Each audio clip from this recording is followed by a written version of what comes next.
Hello and welcome to the webinar about advertising food and beverage products to children. My name's Fiona Jolly and I'm the Chief Executive Officer of Ad Standards. Before we get into the detail of food and beverage products, let me tell you about advertising self-regulation. This might be the first time some of you have heard about Ad Standards and the advertising self-regulation system. Ad Standards is an industry-funded and established organisation which is set up to respond to community concerns about advertising content. The reason industry set us up, it really is to provide an outlet for consumers to express their concerns about advertising content, but really it's there to do that so that we can protect advertising industry from government restrictions on advertising. Although it's a voluntary system of self-regulation, it really is expected that advertisers will comply with the rules that we're going to talk about today, and that protects consumers from inappropriate advertising and helps us to demonstrate to government that the advertising ecosystem responds to community concerns and operates in a responsible manner. As I mentioned, we are an industry body, which means that we're funded by advertisers through a levy, a voluntary levy of 0.05%, which equates to $500 per $1 million of advertising spend. The levy is collected by being applied to the gross media cost of all advertising communications, regardless of the media type, so it applies to traditional and online media spend. Levy is collected through a media buying agency, and if you're not using a media buying agency, you can find more information about how you can pay the levy through our website at adstandards.com.au. Once Ad Standards received from a member of the community, a panel of independent members of the community who will determine whether ads complained about meet the standards that are set out in the industry codes. The incentive for you to comply with these codes and to understand them in advance is that if the community panel determines that your ad doesn't meet the standards that are set out in the codes, then the ad will be banned and removed from the media that it is published or broadcast in. The decision makers about whether or not an ad meets the standards set out in the codes are the Ad Standards Community Panel. And this is a group of 20 members of the community and we make them as diverse a group of people as we can. So there are people from most states and territories in Australia. We have equal gender representation, of course. We cover all age groups from 18 up to whatever age we think people are happy to contribute. And we have a variety of people from different racial backgrounds, different professional and personal backgrounds. Most of the people on our community panel are parents, grandparents, brothers or sisters, and so they really bring a good understanding of the impact of advertising upon children and what children are seeing. So today we're going to talk about food and beverage advertising. And these are our statistics from 2018. In total, the Advertising Standards Community Panel looked at 555 ads during 2018. 43 of those were voluntarily withdrawn by the advertiser once a complaint was received, but 85 of them were determined by the community panel not to meet the standards set out in the various codes. However, if you look at the total number of cases, what we see from 2018 is that only 95 of those were about food and beverages, but in fact, only 16 of those 95 cases were raised issues about the food and beverage issues that we're going to talk about today. And of those 18, 2 were found by the community panel to breach the codes.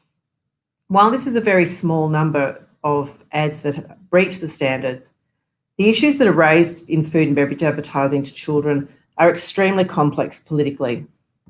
And so as we go through this presentation, if there's one takeaway message that we can leave you with, really is that if you're advertising food and beverages specifically to children or in kids' media space or in a manner that might be attractive to children, you need to really take care about what you're advertising and how you're advertising it. Because if you do accidentally breach the provisions that we're going to talk about, it's quite likely that this will become quite a public issue, and obviously there will be the wasted money from your ad not being allowed to be used again. So let's get into it. So there are a number of codes, industry codes, that regulate food and beverage advertising.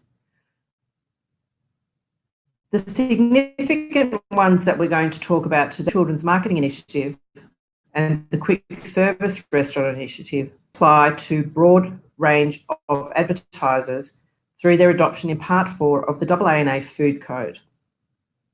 There are, however, a lot of other restrictions and rules that apply to food and beverage advertising.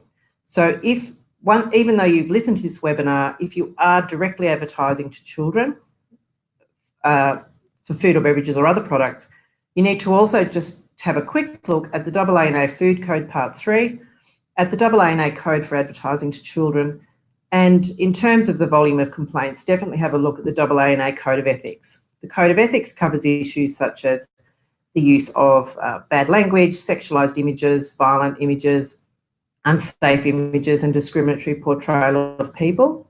And so ideally these are issues that aren't going to be used in food advertising to children, but it's very important just to have a quick look and make sure that you're meeting the rules there.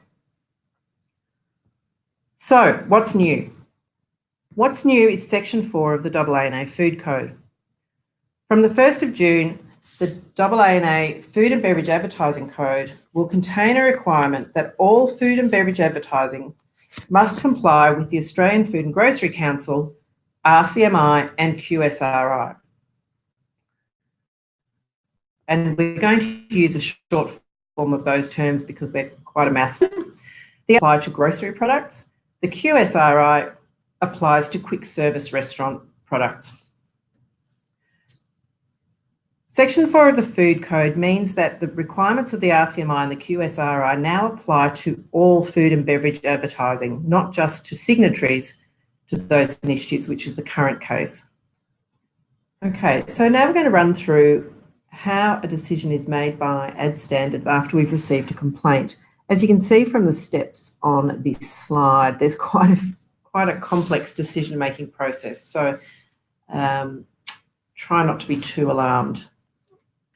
Now we're going to go through the decision-making process that Ad Standards applies when it's looking at a complaint and whether or not an ad that's been complained about meets the requirements that are set out in the Food Code.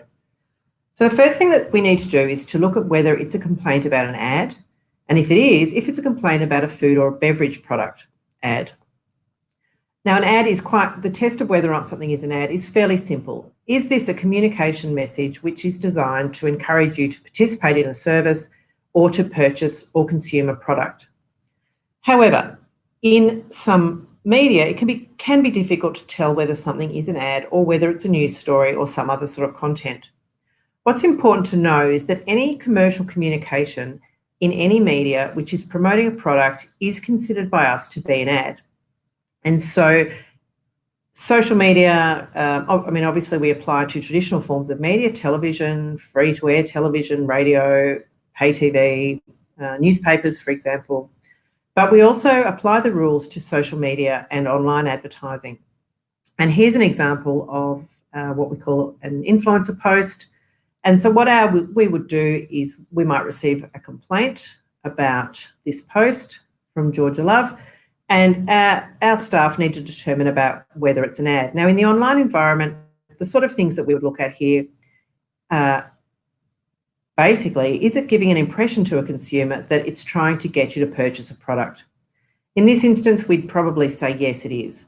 And the product that's being promoted here is Cadbury Roses chocolate.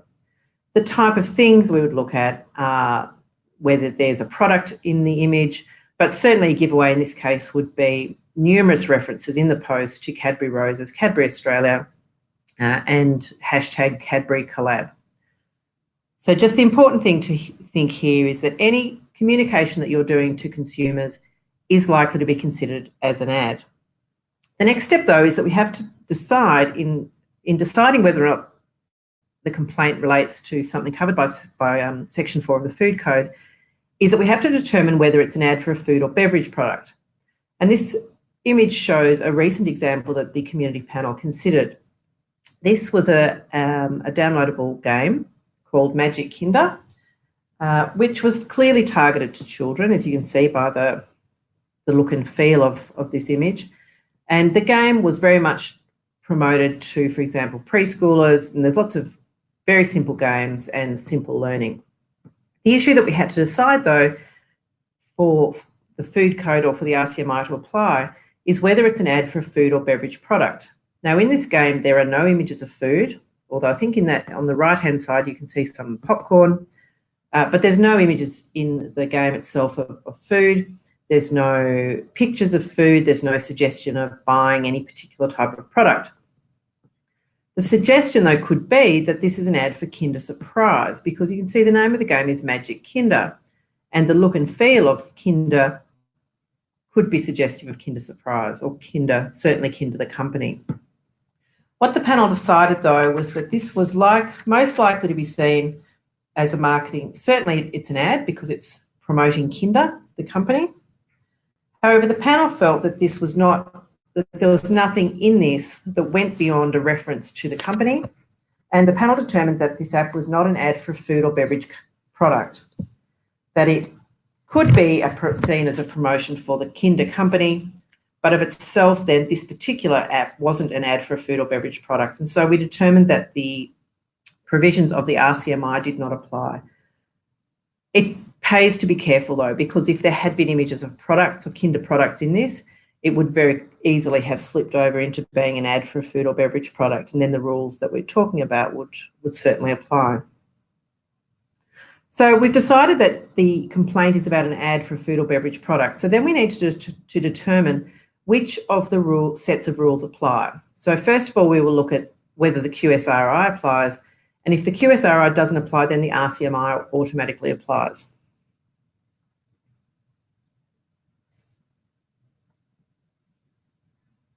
Under the RCMI or QSRI until 1 June, these rules have only applied to signatories, so the companies that have proactively signed up and committed themselves to be bound by the rules set out in those initiatives. However, from 1 June 2019, the rules in those initiatives will apply to all advertisers. So for non-signatories, from 1 June, advertisers should comply with the quick service restaurant initiative if they operate a quick service restaurant selling products other than portable ready-made foods will need to comply with the RCMI. So have a think to yourself about which category you would fall into.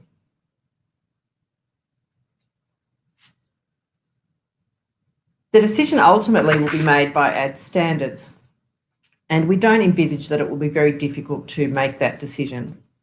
However, as the rules only really apply from 1 June, it'll be interesting to see where we go on that. The next thing to consider is whether the ad that's been complained about has been shown in media that's covered by the relevant initiatives. And there are two minor but important differences between the two initiatives. The first is the media that's covered. So under the RCMI, television ads which are shown on television, on radio, print, cinema, internet sites and interactive games are covered and must comply with the rules of the RCMI.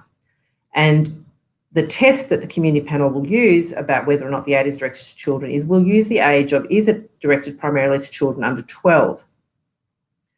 For quick service products, however, the rules are slightly broader. So you must also remember that the rules that we're going to talk about apply to the media that I've just mentioned, but they also apply to outdoor billboards, posters and emails. And the age test about whether it's a child audience or not, or directed to children, is under 14. So it covers a broader range of children and a broader range of media. Generally, the type of media is fairly straightforward. It's pretty easy to tell whether you are advertising on television or not. One area where the panel has had has had to make a decision about which media is what is in relation to the image that's on the screen now. And so this was a billboard that was in a shopping centre, and the panel had to decide, is this a billboard which isn't covered by the RCMI, or is it an interactive game which is covered by the RCMI? In this particular instance, because you could interact with the billboard and it actually is playing a game, the panel decided that this should be properly considered as an interactive game, not as an outdoor billboard. And because they decided it was an interactive game, it meant that the rules of the RCMI applied. And unfortunately, this resulted therefore in the advertisement being banned because the product that was being advertised, the Kinder Surprise, is not a healthier choice product.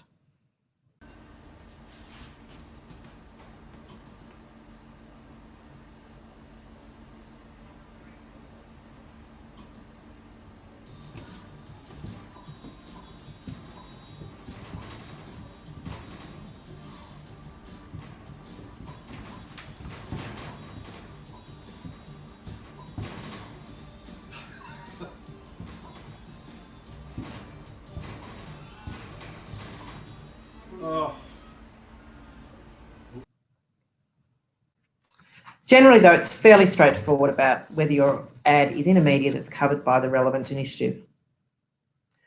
So we've got a complaint about your ad. It's an ad for a food or beverage product. We know which set of rules applies to you, and we know that your ad has appeared in the relevant media.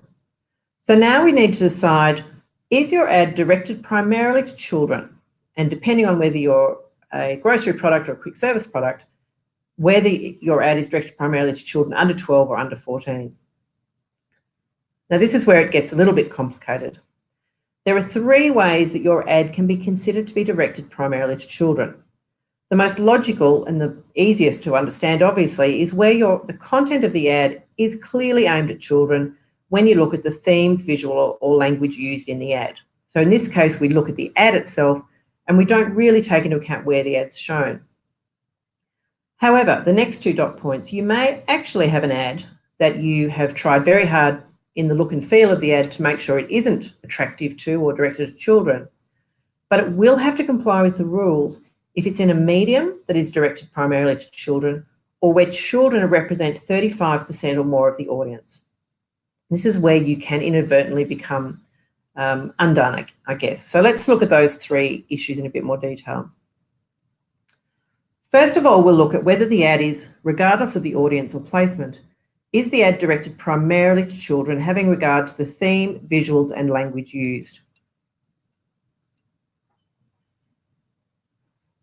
One of the issues for the Ad Standards Community Panel is to try and understand what directed primarily to children actually comprises. And so Ad Standards does research every year with a broad group of the community, over 1,200 people, and we ask them particular issues. And in 2015, we asked them, what makes you think that an ad is directed primarily to children or not, if you're looking at the ad? In our research, we found that respondents found that the product was the main factor when determining who an ad is directed primarily towards. They also believed an ad was more likely to be aimed at children if the ad contained animation, featured a child, had colours or music which would appeal to children, or had themes which would appeal to children. Now, research was fairly consistent in those elements in identifying the issues that are actually set out in the AANA practice note on advertising and marketing to children, which suggests that the community panel should look at basically those same elements: the nature of the product, the theme, whether the ad is being shot from a child's perspective, the visuals, language, the age of actors that are used in the ad, and to whom the call to action is directed. So let's look at how that applies. I never normally eat potato snacks because, well, you know. But then I bumped into a buddy of mine. He told me about Smith's new pop potato snacks. No, I love them. They're nothing like normal chips. They're made in a revolutionary new way. Not fried, air-popped. He said they're naturally lower in fat and better for the whole family. Plus, they taste great. I still get a few weird looks. That's to be expected, I guess. Smiths, you know you love them. These are 2 of the ads that we used in our research. And this ad, the Smiths chips, was considered by the community panel, who decided that the ad was not directed primarily to children. They decided that it might be attractive to children because it has Mr. Potato Head, the Toy Story, the toy from the 70s and 80s, but also a key character in the Toy Story franchise of movies.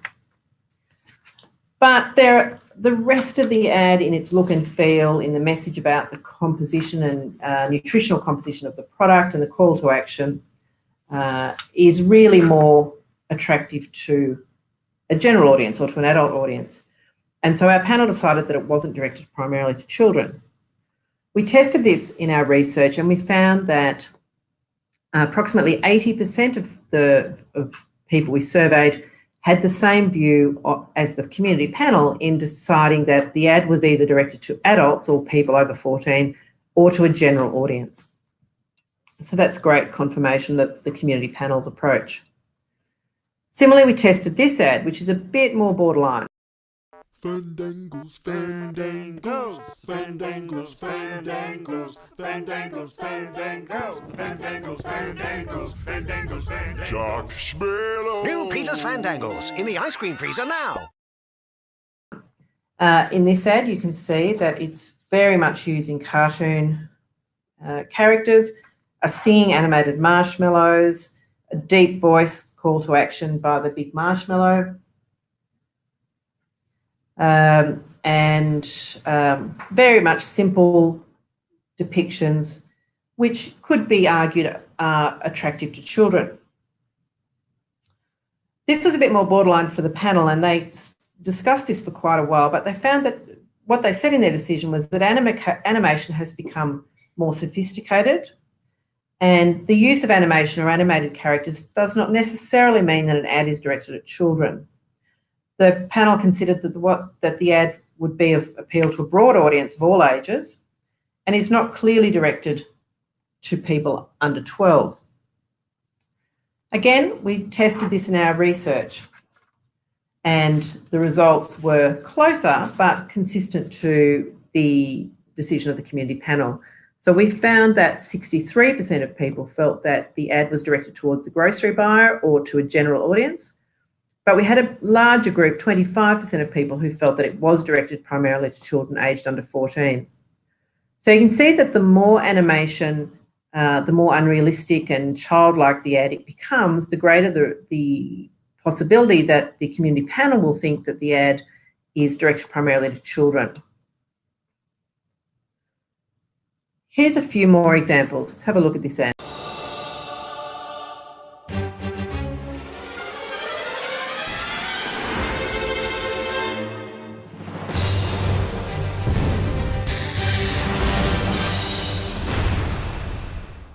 So this ad is showing children at the beach having fun, interacting with the Paddle Pop Lion. Do you think it's directed primarily to children? The panel felt that this was very much an ad that was directed primarily to children. The visuals, young children looking for a treasure chest, an excited animated fight would all be visually attractive to young children. And so in the panel's view, the ad is directed primarily to children under 12. And this, of course, is fine as long as your product that you're advertising is a healthier dietary choice, which we'll get to later. Have a look at this ad.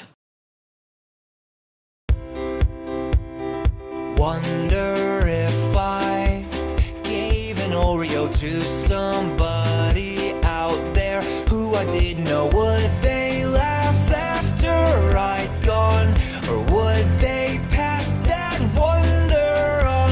I wonder how it changed your point of view if I gave one to you.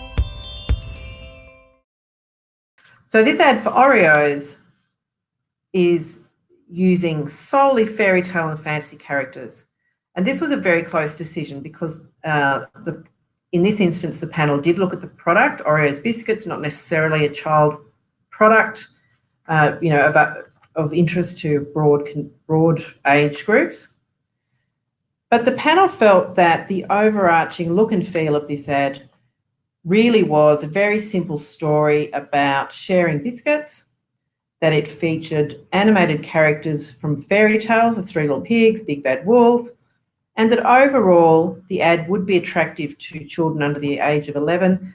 And in the panel's view, it was determined to be directed primarily to children. So this ad, again, it's fine to have this ad directed primarily to children as long as the product is a healthier choice product. In this case and in the previous case, both the Paddle Pop and the Oreo biscuits, unfortunately, were not determined to be healthier choice products. Again, just reinforcing that the rules apply to online communications, this next ad shows some images from an online game, for the Fanta products.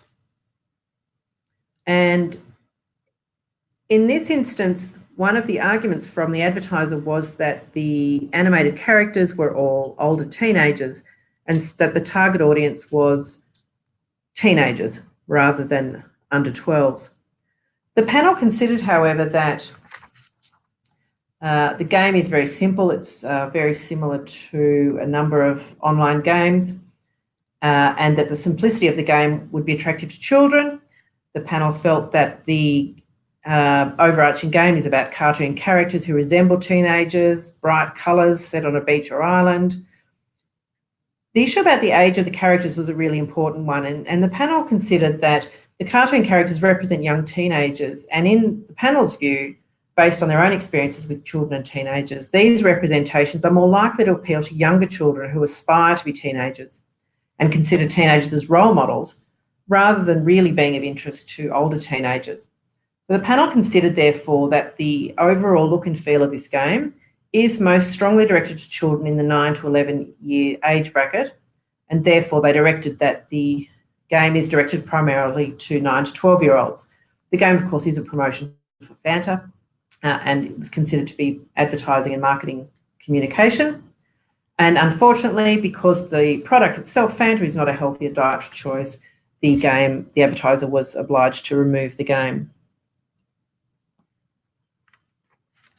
If you're using animated characters, you do need to take care that the overall impression of the ad is that the ad is not directed primarily to children. So this advertisement for Cadbury chocolate shows Freddo Frog, and the panel considered that this, rather than being directed primarily to children, it may well be of interest to children, but Freddo is a character who's been around for a long time, and certainly that the ad would be attractive to grocery buyers and adults, and they considered, therefore, that the ad was of general interest and not directed primarily to children under 12.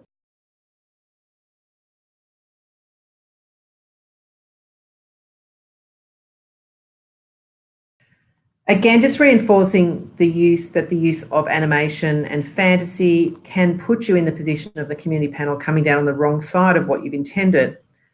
Is this ad for Cocoa Pops?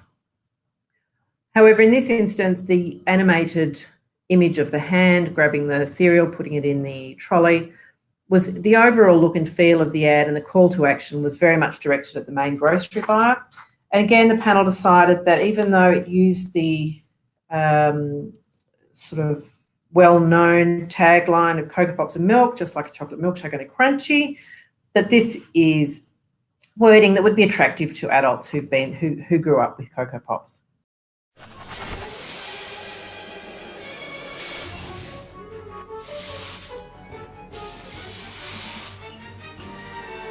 Cocoa Pops and milk, just like a chocolate milkshake, only crunchy.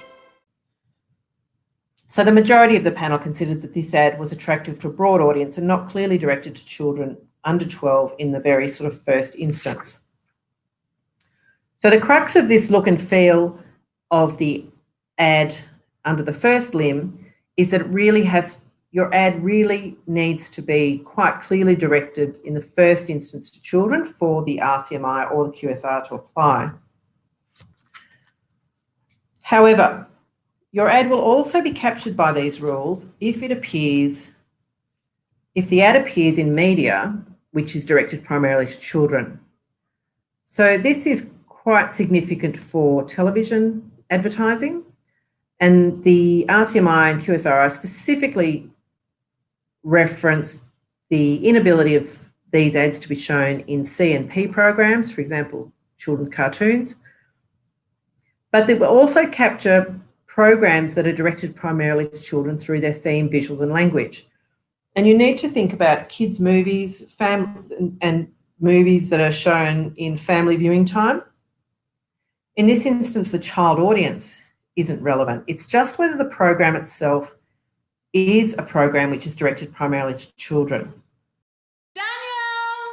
Party pies are ready! Bum, bum, bum.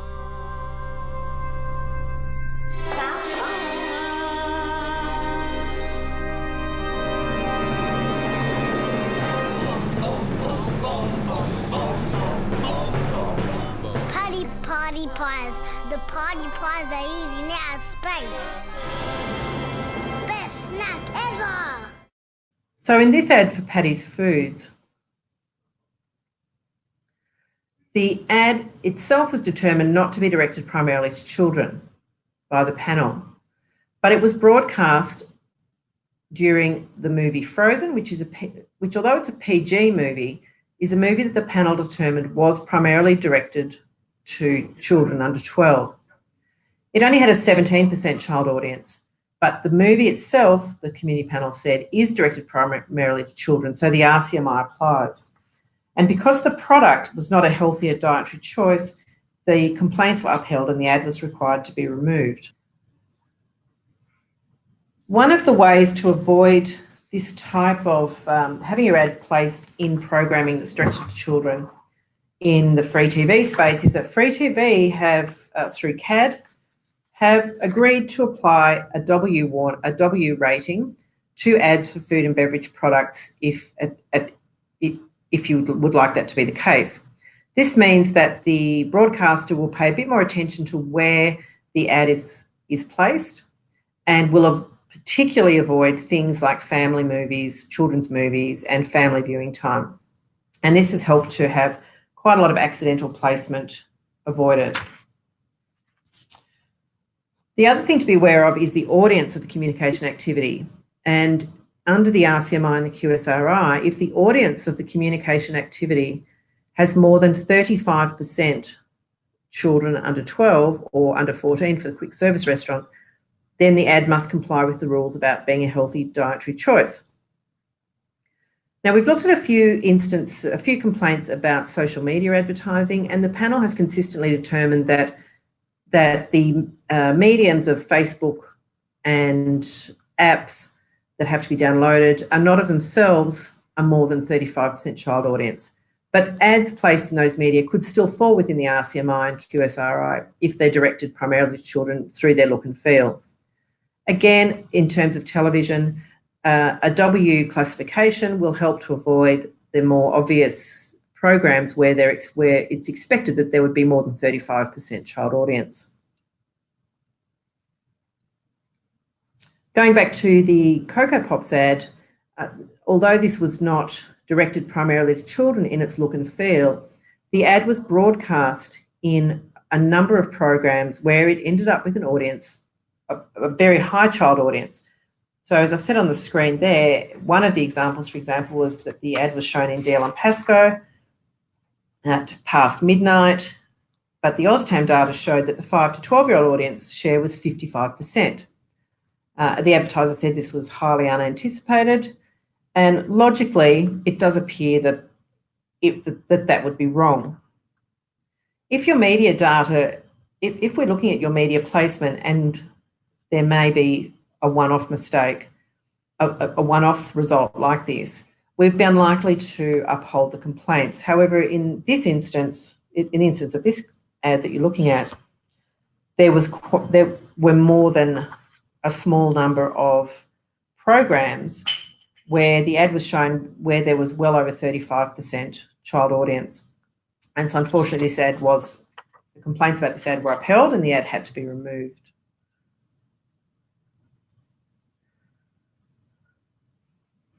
We are receiving increasing complaints about food companies, probably more the quick service restaurant companies, advertising their products on social media. Now, the medium of social media, the panel has consistently determined, is very unlikely to have a greater than 35% child audience, and it would be unlikely to be considered to be children's media. So take care with the look and feel of the ad, though, because even if it's on Instagram, if the look and feel of the ad is that it's directed primarily to children under 12 or under 14, then the rules apply and you must only be advertising the healthier choice products. Going back to the audience, even though we have determined that Instagram, Facebook, those type of media are unlikely to have a greater than 35% audience of children, we need to be aware that research is showing that there are large numbers of children using social media. And our most recent hard research that's been published has been from the UK, which found that 43% of 8 to 11-year-olds are on Instagram. So this is more of a suggestion that even though the audience is not more than 35% children, the fact that there are a large number of children using these social media platforms does indicate that it's best practice to take care about what type of products you are advertising and how you're advertising them in this space.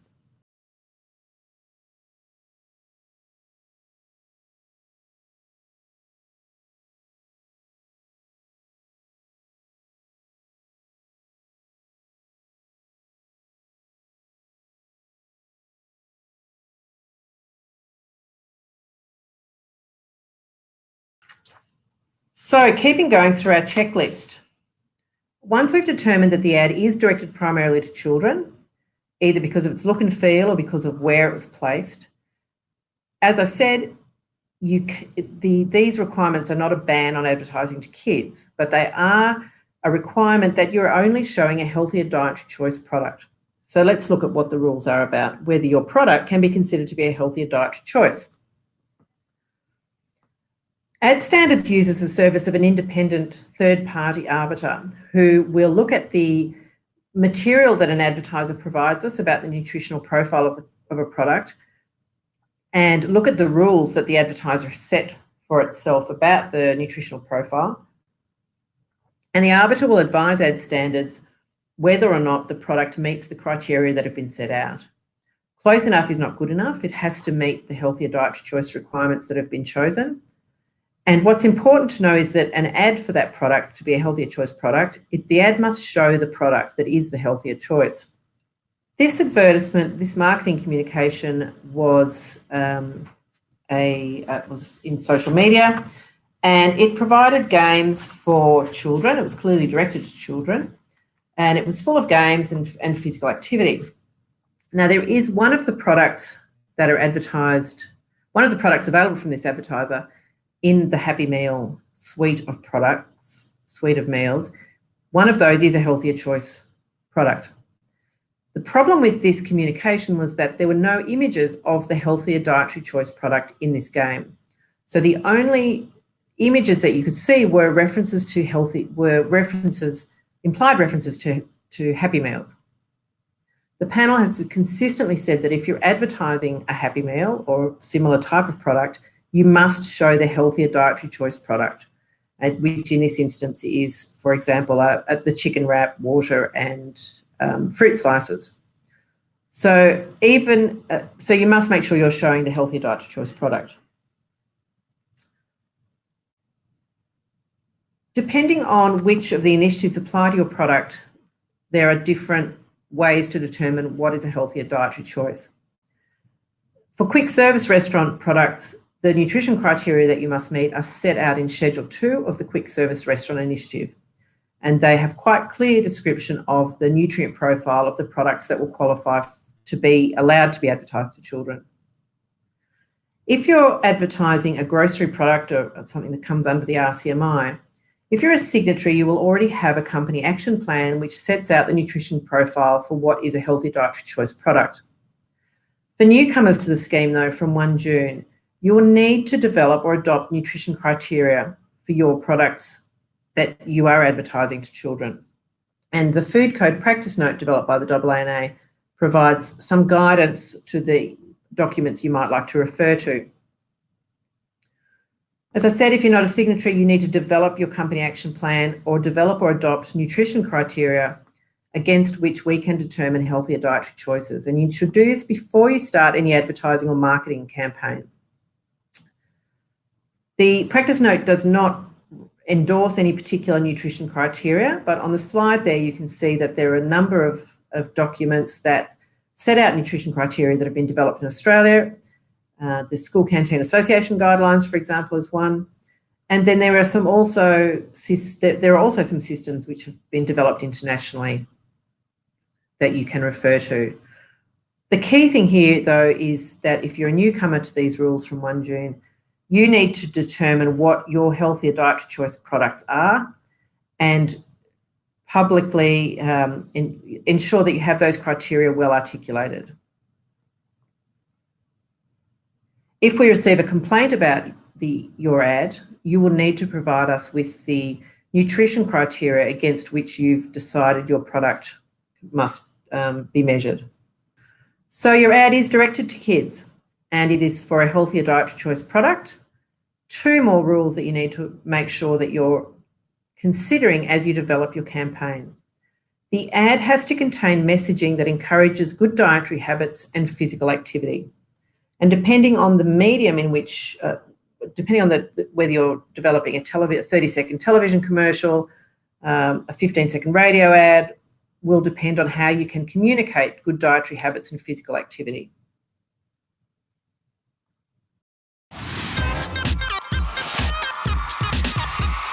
Get down with new Arnott's Big Teds. The bigger biscuit with a splash of chalk. Arnott's, the favourite snack to pack. The ad for Campbell's Big Ted, the community panel liked, even though it's quite old, but it was one of the leaders in setting an example of how an ad that is directed primarily to children can demonstrate and encourage good dietary habits and physical activity. And so in this ad, you can see Big Ted dancing. There are young people dancing behind him, and there's a call to action to get up and get moving. And then at the end, it's clear throughout that the product is a snack. And at the end, you see the product being placed into a lunchbox with a multigrain salad sandwich, an apple and carrot sticks. And in this instance, the community panel knew that the product was a healthier dietary choice. It met the nutrition criteria that the company had set for it. And they felt that the ad encouraged physical activity for young people and demonstrated healthy dietary choices. On the internet, it's also possible to get those same messages across. In Yogo Alley, this advertisement was complained about as being an ad for an unhealthy product directed primarily to children. The panel considered that the website is directed primarily to children, and so therefore it has to comply with the requirements of the RCMO. The advertiser provided the nutrition profile for the product, and the independent arbiter confirmed that the product Yogo Choc-Roc and Triple Trek do meet the requirements for being a healthier dietary choice. So the key issue then for the panel was to consider whether the ad contained messaging that encouraged good dietary choices and physical activity. You'll see on this webpage that there is the Yogo Gorilla is saying, "Yo, be active, eat Yogo as part of a balanced diet." So it's encompassing that activity and the balanced diet. It also describes the product as a snack food, which is important. What you can't see in the image, though, also is that the website is about games, and the panel considered that the games, the content of the products page, and the message which came up, which said that a player had been using the site for 30 minutes, did meet the threshold test and was considered to include messaging that would encourage physical activity. So there are a number of games that we've looked at which do provide a prompt to users, to children, to say, hey, you've been using this for a certain amount of time, go outside and play. So there are devices that you can use to incorporate a message to kids about physical activity. So that's the basic rules. You can advertise to kids your food or beverages, provided that they're healthier choice products and that the content of the ad is encouraging physical activity and healthy dietary choices. There are then a couple of extra rules that apply on top of those general rules. So one of those is product placement. And although the wording says signatories, it applies now to everybody. You must not pay for the placement of or actively seek to place food or beverage products in the program or editorial content of any medium that's directed primarily to children, unless the food and beverage products are consistent with 2.1. So they have to be the healthier dietary choice product. So again, it's not a prohibition on product placement. It's a requirement that if you're using product placement, that you're using healthier dietary choice products in that product placement. As we've shown throughout this presentation, there have been a number of interactive games that have been complained about. And again, you can use interactive games to promote a food or beverage product to children. But again, you have to comply with the requirements that the product you're advertising is a healthier dietary choice and that the game is about physical activity and encouraging healthy dietary choices, healthy diets. Advertising in schools, preschools and daycare centres must be requested by and agreed with school administration, and it has to be for educational or informational purposes or related to healthy lifestyle activities under the supervision of the school. That's not something that we've had any complaints about to date. There are then 2 requirements which apply on top of what we've already talked about to quick service restaurant foods. And the most significant of these is children's sporting events. And the requirement in the quick service restaurant initiative is that if you're advertising a quick service product, you must not give away food or beverage products or vouchers to children as awards or prizes at children's sporting events unless the products that you're giving away meet the nutritional criteria.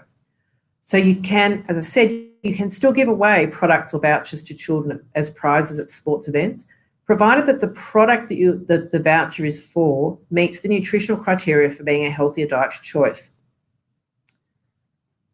We've had a few complaints about these giveaways at kids' sporting events, and the one that you can see now is good in several ways. So it shows children in engaging in physical activity, and it has a call to action to get out and about with your friends today. The product that's shown, the grilled chicken snack wrap and calcium milk, does meet the requirements of being a healthier dietary choice from this advertiser. The problem, though, with this ad is in the small print, and this voucher is that it's a $5 voucher to use at the store for any product, not for the healthier dietary choice product necessarily. And so the community panel felt that this type of voucher, which lets you spend $5 on any product, is a breach of the initiative. So again, you can use sporting vouchers to give away to people, but the voucher must be actually for the healthier choice product. If you're promoting quick service restaurant meals, you must also make sure that the nutrition profile information is available on your company website and upon request from a consumer for all the food and beverage products. It must also, the nutrition profile information must also be provided on packaging so that parents and guardians can make informed food choices for their children. So that's the end of our conversation about the new rules that will be applying from 1 June for advertising food and beverages to children. Be aware, though, that if you are new to the advertising to children or new to food advertising, or generally just need to have a refresh about what the rules are, make sure you go to our website, adstandards.com.au, and have a look at the Code of Ethics and at the Code for Advertising to Children, which covers advertising for all children's products, not just food or beverages, and Part 3 of the AANA Food Code, which has some more detailed requirements such as avoiding peer pressure and pester power in advertising food products.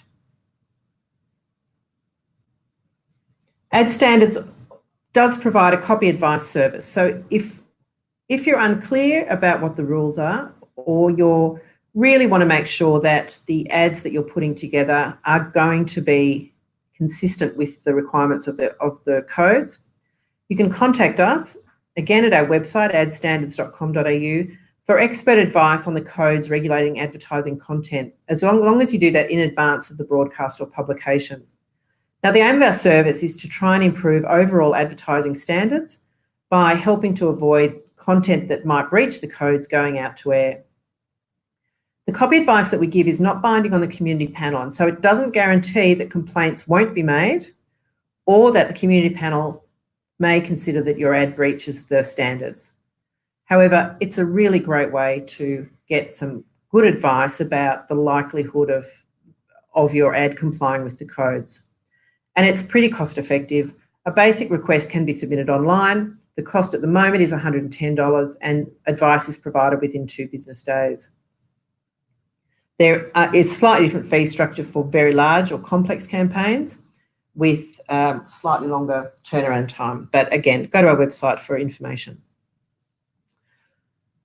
Just finishing off with the, of course, standard plug for our website. There's plenty of information on adstandards.com.au. You can subscribe to our monthly bulletin, which I can assure you is only monthly, and follow us on Twitter and LinkedIn. If you would like any more information, the email address on the slide will assist you in getting in contact with the relevant person. So thanks so much for listening. I hope you found it informative. And at the very least, you will now have the information about where to go to get further assistance and help in helping you comply with the new rules from 1 June 2019. Thank you very much.